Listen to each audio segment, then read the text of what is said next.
Moi, j'avais un exposé à faire à l'occasion du 8 mars au collège et du coup, je pensais le faire sur l'égalité garçon-fille. Trop bien de faire ça sur l'égalité.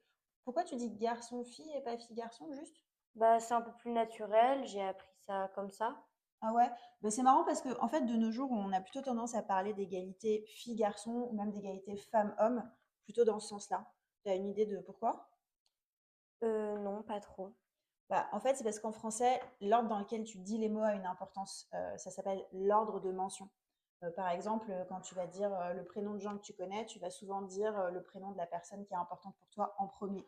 Bah, c'est pareil quand tu fais un doublet de mots, égalité femme-homme, bah, le mot le plus important c'est femme, parce qu'en l'occurrence, bah, c'est nous qui avons le plus besoin de cette égalité. Donc tu vas le dire plutôt dans ce sens-là, égalité femme-homme ou égalité fille-garçon que égalité homme-femme. Ok. Et du coup, tu le mets au pluriel ou au singulier? Alors plutôt au pluriel, parce que quand tu le mets au singulier, c'est un peu l'idée qu'il y a une femme, il y a un modèle de femme, un modèle d'homme, alors que quand tu le mets au pluriel, bah, ça montre bien qu'il y a une diversité.